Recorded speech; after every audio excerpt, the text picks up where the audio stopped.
বন্ধুরা তরকারিটা একেবারে কমপ্লিট হয়ে গেছে। এই পর্যায়ে আমি দুটো কাঁচা লঙ্কা দিয়ে দিলাম। কাঁচা লঙ্কাটা দিলাম অপশনাল, আপনারা দিতে পারেন নাও পারেন, এটা দেখতে ভালো লাগে, কাঁচা লঙ্কার গন্ধটাও বেশ ভালো আছে, ওই জন্য আমি দিলাম। দেখুন কতটা সুন্দর দেখাচ্ছে তরকারিটা, একেবারে খাওয়ার জন্য রেডি। এইভাবে আপনারাও ট্রাই করে দেখবেন। আমি কিন্তু গুঁড়ো লঙ্কা ব্যবহার করিনি, কাঁচা লঙ্কাতেই তরকারিটা করলাম। আপনারা চাইলে অল্প গুঁড়ো লঙ্কাও ব্যবহার করতে পারেন। এই দেখুন বন্ধুরা, এটা হচ্ছে পদ্ম কচুর পাতা আর ডাঁটা। তো এইটা তো আমরা রান্না করে খাই, আপনারাও নিশ্চয়ই রান্না করে খান। বর্ষাকালে এটা পাওয়া যায়, এটা খুবই খেতে ভালো আর কি, আপনারা সবাই নিশ্চয়ই জানেন। তো এই পদ্ম কচুর পাতারই আজ আমি একটা রেসিপি করব, তাতে পাতাও থাকবে ডাঁটাও থাকবে। আমি আমার বাগান থেকে তুলে এনেছি, দেখুন কত বড় পাতা, আর একেবারে টাটকা, মানে এক্ষুনি আমি তুলে এনেছি।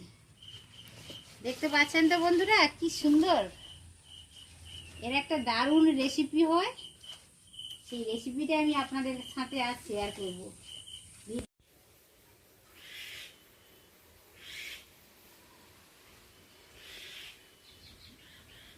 এই দেখুন বন্ধুরা, কচু ডাঁটা আর বাগদা চিংড়ি, আজ আমি একটা রেসিপি করব, আপনারা দেখতে থাকুন। বর্ষাকালের একটা ভালো সবজি হচ্ছে কচু শাক বা কচু ডাঁটা।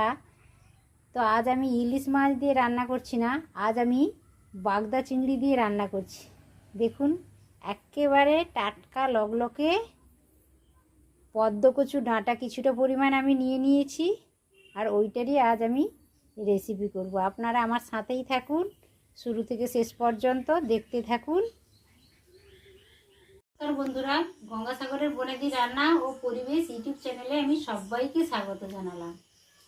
আজ দেখুন বন্ধুরা, আমি এক নতুন ধরনের রেসিপি নিয়ে হাজির হয়ে গেছি। এই দেখুন কিছুটা পরিমাণে পদ্ম কচু ডাঁটা কেটে রেখেছি, পদ্ম কচু ডাঁটা কেটে রেখেছি। এই দেখুন, আমি পাতাগুলো আগে দেখিয়ে দিই, পাতাগুলো না দেখালে পদ্ম কচু কোনটা আর এমনি নর্মাল কচু কোনটা আপনারা বুঝতে পারবেন না। এই দেখুন, এই পাতাটা হচ্ছে এমনি আমাদের পুকুরের পাশে বা কোনো ড্রেনের পাশে বা কলতলার পাশে যেই পাতাটা হয়, যেটাকে আপনারা বলছেন যে কচু শাক, সেইটা হচ্ছে এই পাতা। একটা সাদা হয় আর একটা হয় এই যে কালচে কালারের, এর ডাঁটাগুলো কালচে কালারের আর এর ডাঁটাগুলো সাদা। এটাকে কচু শাক বলা হয়, কচু পাতা বলা হয়, যাই হোক। তো এগুলোও খাওয়া হয়, কিন্তু এগুলো হালকা গলা চুলকাতে থাকে, তাকে সেদ্ধ করে জলটা ফেলে দিতে হয়, একটু টক জাতীয় জিনিস দিতে হয়, হয় তেঁতুল বা লেবুর রস একটু দিয়ে যদি ভালো করে একটু ভাপিয়ে নেওয়া যায়, তারপরে রান্না করলে কিন্তু আর গলা চুলকায় না। আর আজ আমি যেটা রান্না করছি, এই দেখুন এই পাতাটা, দুটো পাতা দেখলেই আপনারা বুঝতে পারবেন এটা হচ্ছে পদ্ম কচু। এটা বাড়িতেই হয়, শুকনো জায়গাতেই হয়, ছাওয়া জায়গাতেই, কোনো গাছের তলাতে যদি এই গাছটা লাগানো হয়, একবার লাগিয়ে দিলে যদি বর্ষাকালে লাগানো হয়, সে তাহলে অনেক বছর ধরে সেইটা চলে। শীতকালে সেই গাছটা, এই গাছটা মারা যায়, আবার বর্ষাকালে নিচ থেকে অঙ্কুর বেরিয়ে সুন্দর মতো ডাঁটা হয়, পাতা হয়, এটা খাওয়া হয়। এটা কিন্তু বন্ধুরা কখনো চুলকায় না, এটাকে ভাপিয়ে, এর ডাঁটা বা পাতা কখনো ভাপিয়ে জল ফেলতে নেই, একেবারে চুলকোয় না, একসাথেই সুন্দরভাবে রান্না করা যায়, খেতেও ভীষণ টেস্টি। তো দুটো পাতা আমি দেখিয়ে দিলাম, তিনটেই পাতা দেখলাম। এটা একটু লাল টাইপের, এটা কিন্তু এটা একই জাতের।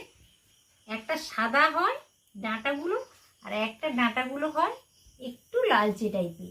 সমস্ত পাতাগুলো তো আমি আপনাদের দেখিয়ে দিলাম বোঝার সুবিধার্থে। তো এবার সরিয়ে রাখলাম। এই দেখুন, আমি এই পদ্ম কচুর অল্প পাতা নিয়েছি আর সব ডাঁটাগুলো আমি কেটে নিয়েছি। দেখুন একেবারে নরম ডাঁটা, এটা কেটে জল ঝরিয়ে রেখেছি। তো এইটা দিয়ে আজ আমি একটা রেসিপি করব।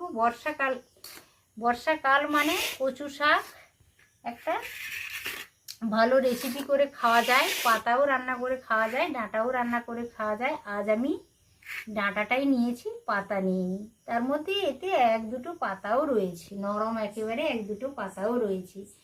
এই পদ্ম শাক হোক বা ডাঁটা হোক, এর কিন্তু পুষ্টিগুণ প্রচুর রয়েছে বন্ধুরা।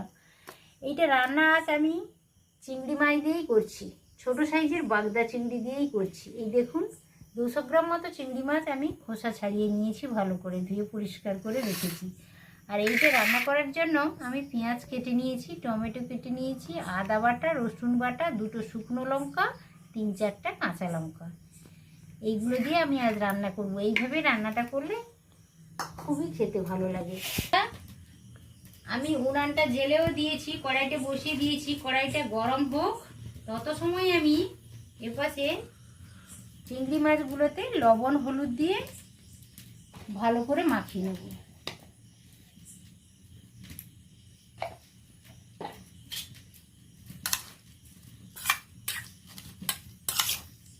ছোট সাইজের বাগদা চিংড়ি নিয়েছি বন্ধুরা, আপনারা চিংড়ি মাছ দিয়েও করতে পারেন, কোনো অসুবিধা নেই। এটা চিংড়ি মাছের মতো ছোট সাইজের বাগদা। আর এইটা ইলিশ মাছের মাথা দিয়ে খুব দুরন্ত লাগে বন্ধুরা। এইটা ফোড়নের জন্য আমি ছোট 1 চামচ কালো জিরে ফোড়ন দেব। আর এই দেখুন 2টো শুকনো লঙ্কা দিয়ে দিলাম।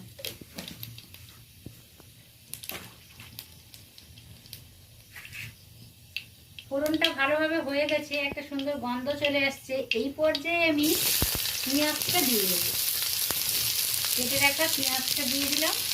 তারপরে লঙ্কাটা, আদা চেরা লঙ্কা আর টমেটো কুচি দিয়ে দিলাম।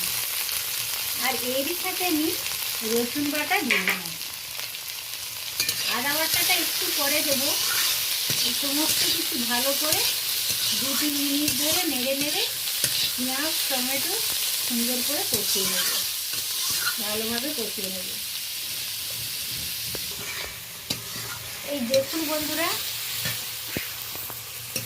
টমেটো, পেঁয়াজ, রসুন বাটা বেশ নরম হয়ে গেছে, কাঁচা ভাবটা অনেকটাই কমে গেছে। তো এই পর্যায়ে আমি আদা বাটাটা দিয়ে দেবো। আদা বাটা দেওয়ার পরে এইটা আরও একটু সময় ধরে ভালো করে কষিয়ে নেব।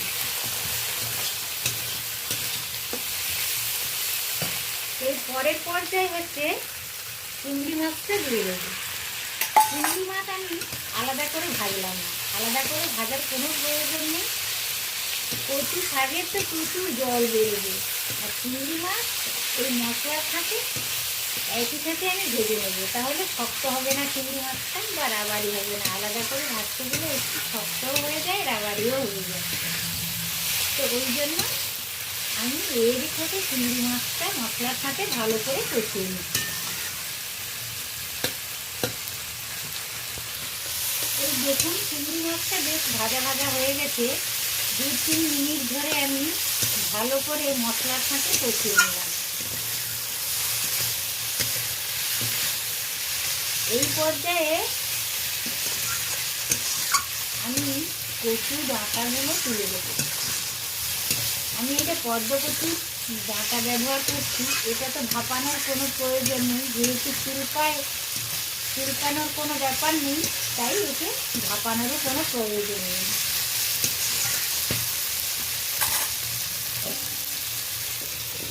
ডাঁটাগুলো সব আমি তুলে দিলাম। আপনারা হাতের কাছে পেলে অবশ্যই এই ডাঁটাটা কিনে খাওয়ার চেষ্টা করবেন, যাদের বাড়িতে নেই। আর যাদের বাড়িতে আছে তো কোনো অসুবিধা নেই, এটা খুবই খেতে ভালো লাগে। আর এইভাবে রান্না করে খেলে তো এটা দিয়ে সব ভাত খাওয়া হয়ে যায়, এত দারুণ লাগে বন্ধুরা। আর এই শাকটা প্রচুর পুষ্টিগুণও রয়েছে।